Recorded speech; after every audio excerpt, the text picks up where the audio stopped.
everyone. This is May Doldala with YesFinanciallyFree.com. So excited to be here today. Anyway, we're going to do page 103. We're going to continue reading from Memoirs of Extraordinary Powers by Charles Mackay. The chapter is The Alchemists, and the link to the free ebook is at YesFinanciallyFree.com in the blog post. Now, my name is May Doldala. A little bit about me. I live in Waikiki, Hawaii with my husband, Jamel, and our 7-year-old son, Jordan. And back in 2011, I had over $40,000 of credit card debts, which I paid off by 2016 April. And then I decided it was time to quit my job. December 23rd, 2016 was my last day. At the time, our family's net worth had improved by over $500,000. We were making almost $500 a month in passive income. From then on, I bought 3 properties with my husband. We sold one, so now we own 2. This 2-bedroom condo in Waikiki and a 1-bedroom condo down the road, which is an Airbnb business. So you can get a free ebook, Working Parents Guide to Financial Freedom, and going YesFinanciallyFree.com. Go to the right side, full first name, email address, hit that red yes button, and you'll get on my email list and get great emails on when I'm live and what I'll be discussing. So I'm excited. Let's talk about this whole obsession that men had on turning metal into gold. And this was a real obsession. People spent their whole lives. So I've started reading this 2 days ago, and we're continuing on our reading, and we're going to learn about more people who were real life alchemists. So here we go. Alain de Lille. Contemporary with Albertus Magnus was Alain de Lille of Flanders, who was named from his great learning, the universal doctor. He was thought to possess a knowledge of all the sciences, and like Artephius, to have discovered the elixir vitae. Elixir vitae, the fountain of youth, the magic water that makes you live forever. He became one of the friars of the Abbey of Citeaux and died in 1298, aged about 110 years. It was said of him that he was at the point of death when in his 50th year, but that the fortunate discovery of the elixir enabled him to add 60 years to his existence. He wrote a commentary on the prophecies of Merlin. Arnold de Velanov. The philosopher has left a much greater reputation. He was born in the year 1245 and studied medicine with great success in the University of Paris. He afterwards traveled for 20 years in Italy and Germany, where he made acquaintance with Pietro de Pon, a man of character akin to his own, and addicted to the same pursuits. As a physician, he was thought in his own lifetime to be the most able the world had ever seen. Like all the learned men of that day, he dabbled in astrology and alchemy, and was thought to have made immense quantities of gold from lead and copper. When Pietro de Pon was arrested in Italy and brought to trial as a sorcerer, a similar accusation was made against Arnold, but he managed to leave the country in time and escape the fate of his unfortunate friend. He lost some credit by predicting the end of the world, but afterwards regained it. The time of his death is not exactly known, but it must have been prior to the year 1311, when Pope Clement V wrote a circular letter to all the clergy of Europe who lived under his obedience, praying them to use their utmost efforts to discover the famous treatise of Arnold on the practice of medicine. The author had promised during his lifetime to make a present of the work to the Holy See, but died without fulfilling it. A very curious work by Monsieur Longville, Hercule, entitled The History of the Persons Who Have Lived Several Centuries and Then Grown Young Again, there is a receipt said to have been given by Arnold to Villeneuve, by means of which anyone might prolong life for a few hundred years or so. In the first place, say Arnold and Monsieur Hercule, the person intending so to prolong his life must rub himself well 2 or 3 times a week with the juice of marrow cassia. Every night until going to bed, he must put upon his heart a plaster composed of a certain quantity of oriental saffron, red rose leaves, sandalwood, aloes, amber, liquefied in oil of roses, and the best white wax. In the morning he must take it off and close it carefully in a leaden box till the next night, when it must be again applied. If he be of a sanguine temperament, he shall take 16 chickens, if phlegmatic 25, and if melancholy 30, which he shall put into a yard where the air and the water are pure. Upon these he is to feed eating one a day, but previously the chickens are to be fattened by a peculiar method, which will impregnate their flesh with the qualities that are to produce longevity in the eater. Being deprived of all other nourishment till they are almost dying of hunger, they are to be fed upon broth made of serpents and vinegar, which broth is to be thickened with wheat and bran. Various ceremonies are to be performed in the cooking of this mess, which those may see in the book of Monsieur Harcourt who are at all interested in the matter, and the chickens are to be fed upon it for 2 months. They are then fit for table and are to be washed down with moderate amounts of good wine and claret.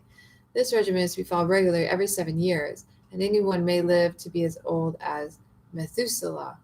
It is right to state that Monsieur Harcourt has but little authority for attributing this precious composition to Arnold of Villeneuve. It is not found in the collected works of that philosopher, but was first brought to light by Monsieur Poirier at the commencement of the 16th century, who asserted that he had discovered it in MS in the undoubted writing of Arnold. Okay, Pietro de Pon. This unlucky sage was born at Apone, near Padua, in the year 1250. Like his friend Arnold de Velanov, he was an eminent physician and a pretender to the arts of astrology and alchemy. He practiced for many years in Paris, made great wealth by killing and curing and telling fortunes. In an evil day for him, he returned to his own country with a reputation of being a magician in the first order. It was universally believed that he had drawn 7 evil spirits from the infernal regions, whom he kept enclosed in 7 crystal vases until he required their services, when he sent them forth to the ends of the earth to execute his pleasure. One spirit excelled in philosophy, 2nd in alchemy, a 3rd in astrology, a 4th in physics, the 5th in poetry, a 6th in music, and the 7th in painting. And whenever Pietro wished for information or instruction in any of these arts, he had only to go to his crystal vase and liberate the presiding spirit. Immediately all the secrets of the art were revealed to him, and he might, if it pleased him, excel Homer in poetry, Apelles in painting, Pythagoras himself in philosophy. Although he could make gold out of brass, it was said of him that he was very sparing of his powers in that respect, and kept himself constantly supplied with money by other and less credible means. Whenever he dispersed gold, he muttered a certain charm known only to himself, and next morning the gold was safe again in his own possession. The trader to whom he gave it might lock it in his strong box and have guarded it by a troop of soldiers, but the charmed metal flew back to its old master. That sounds like theft. Even if it were buried in the earth or thrown into the sea, the dawn of the next morning would behold it in the pockets of Pietro. Few people, in consequence, liked to have dealings with such a personage, especially for gold. Of course, some bolder than the rest thought that his power did not extend over silver, but when they made the experiment, they found themselves mistaken. Bolts and bars could not restrain it, and sometimes became invisible in their very hands, whisked through the air to the purse of the magician. He necessarily acquired a very bad character, and having given utterance to some sentiments regarding religion which were the very reverse of orthodox, he was summoned before the tribunals of the Inquisition to answer for his crimes as a heretic and a sorcerer. He loudly protested his innocence, even upon the rack where he suffered more torture than nature could support. He died in prison ere his trial was concluded, but was afterwards found guilty. His bones were ordered to be dug up and publicly burned. He was also burned in effigy in the streets of Padua. Raymond Lully. While Arnold de Villeneuve and Pietro de Pon flourished in France and Italy, a more celebrated adept than either appeared in Spain. This was Raymond Lully, a name which stands in the first rank among the alchemists. Unlike many of his predecessors, he made no pretensions to astrology or necromancy, but taking Geber for his model, and studied intently the nature and composition of metals. Without reference to charms, incantations, or any foolish ceremonies, it was not, however, till late in life that he commenced his study of the art. His early and middle age was spent in a different manner, and his whole history is romantic in the extreme. He was born of an illustrious family in Majorca, in the year 1235, when that island was taken from the Saracens by James I, King of Aragon, in 1230. The father of Raymond, who was originally of Catalonia, settled there and received a considerable appointment from the crown. Raymond married at an early age, and being fond of pleasure, he left solitudes of his native isle and passed over with his bride into Spain. He was made Grand Seneschal at the court of King James and led a gay life for several years. Faithless to his wife, he was always in pursuit of some new beauty, till his heart was fixed at last by the lovely but unkind Ambrosia de Castello. This lady, like her admirer, was married, but unlike him, was faithful to her vows, and treated all his solicitations with disdain. Raymond was so enamored that, repulse only increased his flame. He lingered all nights under her windows, writing passionate verses in her praise, neglecting his affairs, made himself the butt of all the courtiers. One day, while watching under her lattice, he by chance caught sight of her bosom, as her neckerchief was blown aside by the wind.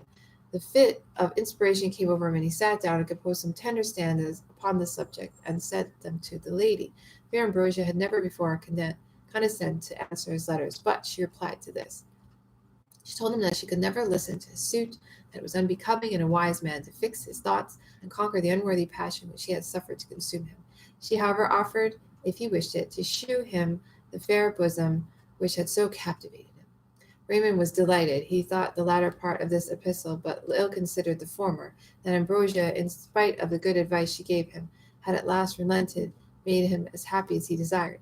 He followed her about from place to place, entreating her to fulfill her promise, but still Ambrosia was cold, and implored him with tears to importune her no longer, that she never could be his, and never would, if she were free tomorrow. What means your letter, then? Said the despairing lover. I will shew you, replied Ambrosia, who immediately uncovered her bosom, exposed to the eyes of her horror-stricken admirer a large cancer, which had extended to both breasts.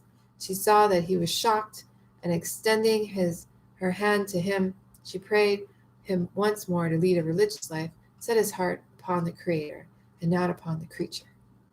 He went home an altered man. He threw up on the morrow his valuable appointment at the court, separated from his wife, and took a farewell of his children, after dividing one half of his ample fortune among them. The other half he shared among the poor. He then threw himself at the foot of a crucifix, and devoted himself to the service of God, vowing as the most acceptable atonement for his errors that he would employ the remainder of his days in the task of converting the Mussulmans to the Christian religion. In his dreams he saw Jesus Christ, who said to him, "Raymond, Raymond, follow me." The vision was 3 times repeated, and Raymond was convinced that it was an intimation direct from heaven. Having put his affairs in order, he set out on a pilgrimage to the shrine of St. James of Compostela, and afterwards lived for 10 years in solitude amid the mountains of Aranda. Here he learned the Arabic to qualify himself for his missions of converting Mahometans. He also studied various sciences as taught in the works of the learned men of the East, and first made acquaintance with the writings of Geber, which were destined to exercise so much influence over his future life. At the end of this probation, and when he had entered his 40th year, he emerged from his solitude into more active life. With some remains of his fortune, which had accumulated during his retirement, he founded a college for the study of Arabic, which was approved of by the Pope, with many commendations upon his zeal and piety. At this time he narrowly escaped assassination from an Arabian youth whom he had taken into his service.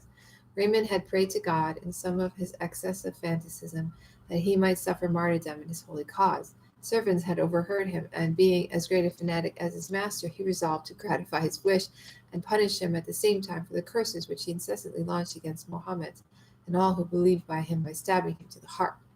He therefore aimed a blow at his master as he sat one day at the table, but the instinct of self-preservation being stronger than the desire of martyrdom, Raymond grappled with his antagonist and overthrew him. He scorned to take his life himself, but he handed him over to the authorities of the town, by whom he was afterward found dead in his prison. After this adventure, Raymond traveled to Paris, where he resided for some time and made the acquaintance of Arnold de Velanov. From him he probably received some encouragement to search for the philosopher's stone, as he began from that time forward to devote less of his attention to religious matters and more to the study of alchemy. Still, he never lost sight of the great object for which he lived, the conversion of the Mahometans, and proceeded to Rome to communicate personally with Pope John the 21st on the best measures to be adopted for that end. The Pope gave him encouragement in words, but failed to associate any other persons with him in the enterprise which he meditated. Raymond therefore set out for Tunis alone. and was kindly received by many Arabian philosophers who had heard of his fame as a professor of alchemy. If he had stuck to alchemy while in their country, it would have been well for him, but he began cursing Mohammed and got himself into trouble while preaching the doctrines of Christianity in the great bazaar of Tunis. He was arrested and thrown to prison. He was shortly afterward brought to trial and sentenced to death. Some of his philosophic friends interceded hard for him. He was pardoned upon condition that he left Africa immediately and never again set foot in it. If he was found there again, no matter what his object might be or whatever length of time might intervene, his original sentence would be carried into execution. Raymond was not at all solicitous of martyrdom when it came to the point. Whatever he might have been when there was no danger, and he gladly accepted his life upon these conditions and left Tunis with the intention of proceeding to Rome. He afterwards changed his plan and established himself at Milan, where for a length of time he practiced alchemy and some say astrology with great success. Most writers who believed in the secrets of alchemy and who have noticed the life of Raymond Lully assert that while in Milan he received letters from Edward King of England inviting him to settle in his estates. They add that Lully gladly accepted the invitation and had apartments assigned for his use in the Tower of London, where he refined much gold, superintended the coinage of rose nobles, and made gold out of iron, quicksilver, lead, and pewter to the amounts of 6 millions. The writers of the Biographie Universelle, an excellent authority in general, deny that Raymond was ever in England and say that in all these stories of his wondrous powers as an alchemist, he had been mistaken for another Raymond, a Jew of Tarragona. Naudé, in his apology, says simply that 6 millions were given by Raymond Louis to King Edward to make war against the Turks and other infidels, not that he transmuted so much metal into gold. But, as he afterwards adds, that he advised Edward to lay a tax upon wool, which produced that amount. To shew that Edward went to England, his admirers quoted a work attributed to him, De Transmutation Animée Metallorum, of which he expressly says that he was in England at the intercession of the king. The Hermetic writers are not agreed whether it was Edward I or Edward II who invited him over, but by fixing the date of his journey in 1312, they make it appear that it was Edward II. Edmund Dickinson, on his work on the quintessences of the philosophers, says that Raymond worked in Westminster Abbey, where a long time after his departure there was found in the cell which he had occupied a great quantity of golden dust, of which architects made a great profit. In the biographical sketch of John Cremer, Abbot of Westminster, given by Lenglet, it is said that it was chiefly through his instrumentality that Raymond came to England. Cremer had been himself for 30 years occupied in the vain search for the philosopher's stone when he accidentally met Raymond in Italy and endeavored to induce him to communicate his grand secret. Raymond told him that he must find it for himself, as all great alchemists have done before him. Cremer, on his return to England, spoke to King Edward in high terms of the wonderful attainments of the philosopher, and a letter of invitation was forthwith sent to him. Robert Constantinus, in the Nomenclator Scriptorum Medicorum, published in 1515, says that after a great deal of research, he found that Raymond Lully resided for some time in London, that he actually made gold by means of the philosopher's stone in the tower, that he had seen the gold pieces of his coinage, which were still named in England the nobles of Raymond, or rose nobles. Lully himself appears to have boasted that he made gold, for in his well-known testamentum, he says that he converted no less than 50,000 pound weight of quicksilver, lead, and pewter into that metal. It seems highly probable that the English king, believing in the extraordinary powers of the alchemists, invited him to England to make test of them, and that he was employed in refining gold and in coining. Camden, who is not credulous in matters like these, afford his countenance to the story of his coinage of nobles, and there is nothing at all wonderful in the fact of a man famous for his knowledge of metals being employed in such capacity. Raymond was at this time an old man in his 77th year and somewhat in his dotage. He was willing enough to have it believed that he had discovered the grand secret and supported rumor rather than contradicted it. He did not long remain in England, but returned to Rome to carry out the projects which were nearer to his heart than the profession of alchemy. He had proposed them to several successive popes with no or little success. The first was a plan for the introduction of the Oriental languages into all the monasteries of Europe. The second, for the reduction into one of all the military orders, that being united they might move more efficaciously against the Saracens. And third, that the sovereign pontiff should forbid the works of Averroes, to be read in the schools as being more favorable to Mahometism than to Christianity. The Pope did not receive the old man with much cordiality, and after remaining for about 2 years in Rome, he proceeded once more to Africa, alone and unprotected, to preach the gospel of Jesus. He landed at Bona in 1314 and so irritated the Mahometans by cursing their prophet that they stoned him and left him for dead on the seashore. He was found some hours afterwards by a party of Genoese merchants who conveyed him on board their vessel and sailed towards Majorca.